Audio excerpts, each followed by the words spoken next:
नमस्कार, आपण पाहत आहात डीसी न्यूज मराठी. मी आहे आपल्या संगती दिव्या. मुंबईतील सर्वाधिक वादळी छत्रपती शिवाजी महाराज टर्मिनस अर्थात सीएसएमटी स्थानकाबाहेर एका तरुणानं भर रस्त्यात कोयता हातात घेऊन धिंगाणा घातल्याचं समोर आलं. याच्याने भीतीचं वातावरण देखील निर्माण झालं. मात्र पोलिसांनी तत्परता दाखवत आरोपीला ताब्यात घेतलं. शनिवारी सीएमसी स्थानकाबाहेर एका 22 वर्षीय तरुणानं हातात कोयता घेऊन नागरिकांना धमकावण्याचा प्रकार घडण्यात आला. ही घटना माता रमाबाई आंबेडकर मार्ग येथील ठाण्याच्या हद्दीत पडली. या घटनेची माहिती एका नागरिकानं सोशल मीडियावरून पोस्टद्वारे मुंबई पोलिसांना दिली.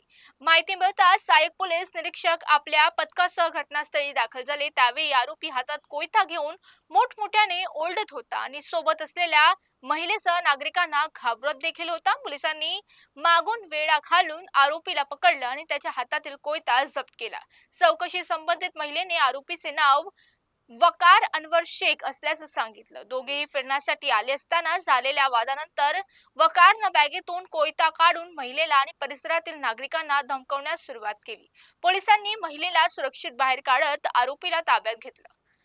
गुन्हा दाखल करण्यात आला असून पुढील तपास सुरू आहे. पोलिसांच्या माहितीनुसार आरोपी वकार अनवर शेख यांच्या विरोधात यापूर्वी अनेक गुन्हे नोंदवण्यात आले. सार्वजनिक ठिकाणी कायदा हातात घेणाऱ्यावर कठोर कारवाई केली जाईल असा इशारा देखील मुंबई पोलिसांनी दिला.